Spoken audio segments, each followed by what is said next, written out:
Now, what is SIARD, as was the first point on the agenda? Well, SIARD, as you can see the abbreviation up there, SIARD is an open file format for software-independent archival of relational databases. Tables with the columns and rows containing text, numbers, dates, or files, or links to files. The SIARD file format specification itself actually states that just as an XML-based Word or email file contains an internal file structure consisting of metadata, primary data, and various auxiliary data, an archived relational database in SIARD format contains its own metadata describing the document more precisely in addition to the actual table data, regardless of the metadata catalog that an archive records in its OIS packages.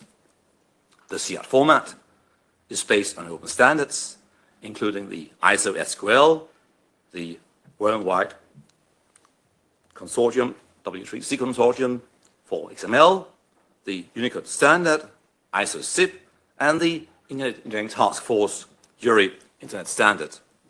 Now, the aim of employing these internationally recognized standards is to ensure the long-term preservation of and access to the widely used relational database model, as well as the easy exchange of database content independent of proprietary dump formats.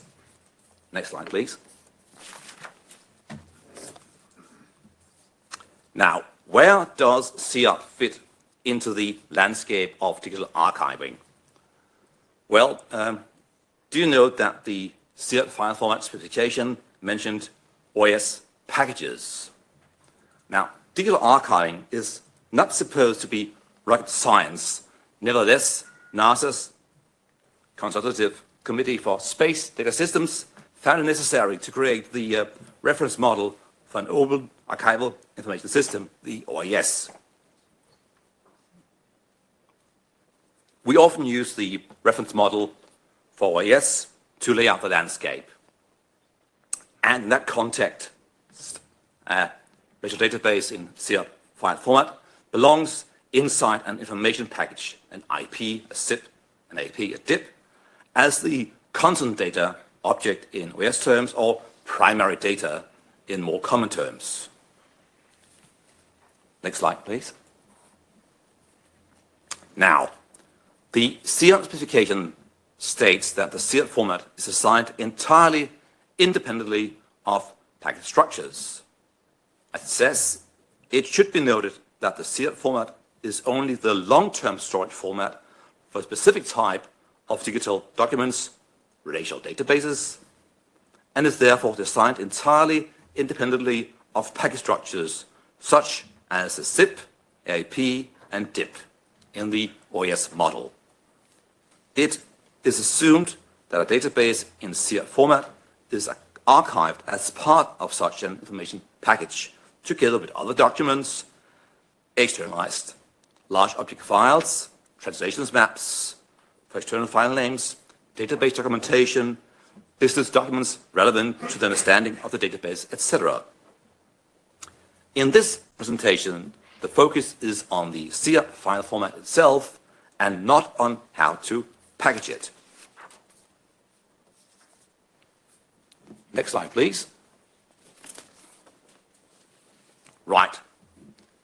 SIARD, as I said before, is a normative description of an open file format for the long-term archiving of relational databases. Looking here at the past and seeing all the more or less well-known icons at different institutions, we can move all the way back to year 2000, a little bit of strengthen it, but nevertheless, SIARD was developed as part of the Swiss Federal Archives relative project and based on their strategy of archiving all the way back to 2006, so more than 20 years if we count from the very beginning. Now, the SIARD 1.0 format that was developed in 2008 by the Swiss Federal Archives, and in May 2008, SIARD 1.0 was accepted as the official format for archiving relational databases of the European Open Planners project, in which the Swiss Federal Archives participated. At the Danish National Archives, at the same time, we had our own format for racial databases.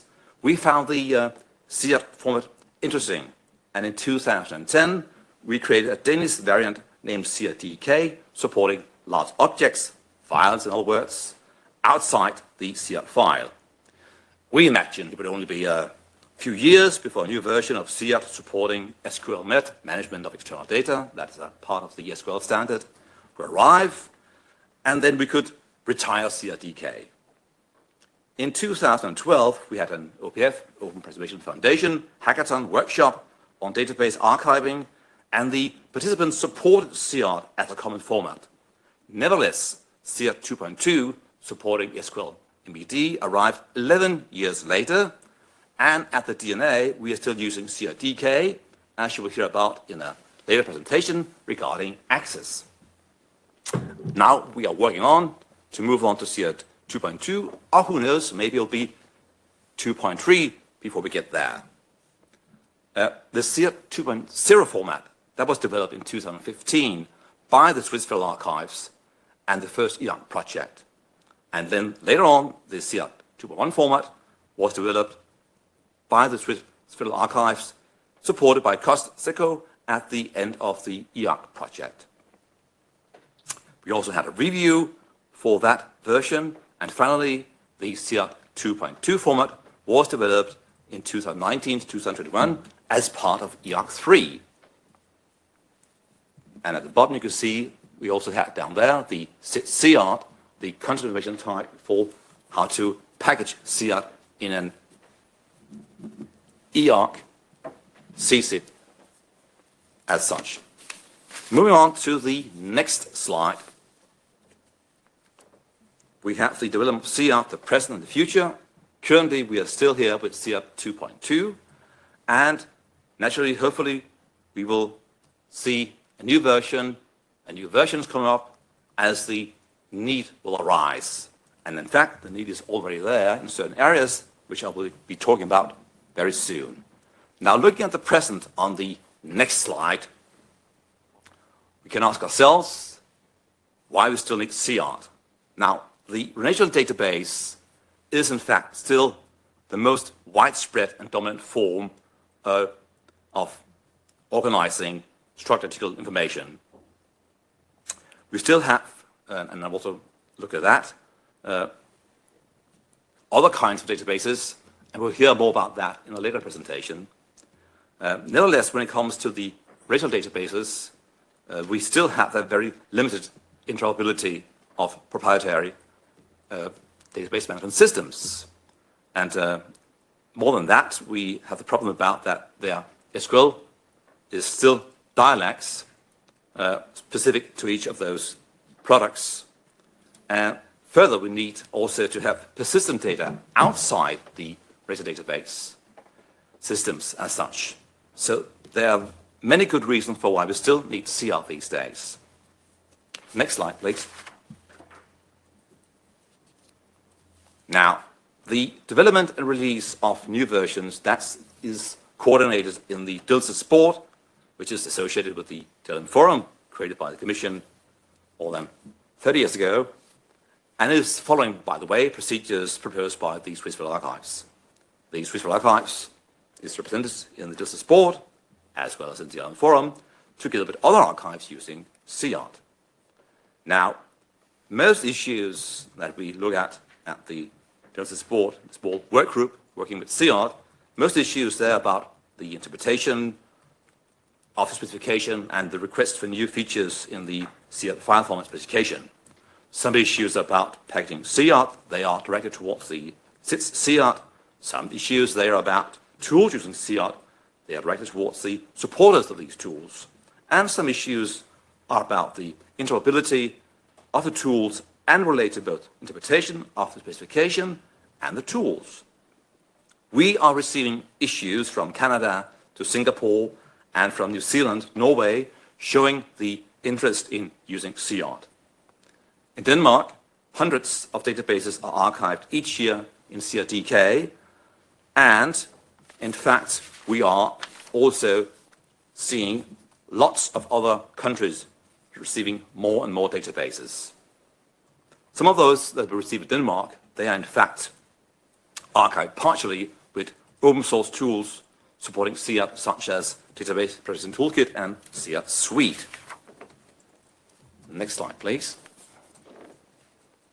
Now, looking towards the future, the SIARD working group of the DOSIS board, we have the following plans for SIARD this year.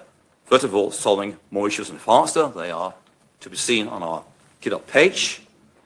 Then we would like to reformat the action specification from Microsoft Word to GitHub Markdown to prepare for a new version. Makes it easier to comment and show differences to the previous one, and also try to improve illustrations and samples. Next slide, please. We will also, for SIARD 2.3, be seeking funding for creating a new version of SIARD, rewritten in English, German, French, and Italian, with more samples and new features such as support for temporal and bitemporal databases. Next slide. Now, bitemporal databases, which you can see illustrated up here, is also a part of the ISO SQL standard, at least when it comes to how to handle them, gives you the full history of events in the database, such as the option to answer the question, what did we know in that period of time about those events taking place in another period of time, and what did we, the system, know before that and after that? We will hear more about bitemporal databases in the presentation by Coit later on, and in fact, it also relates to the parts about data spaces that we just heard about first in the keynote by Lars. Now, next slide.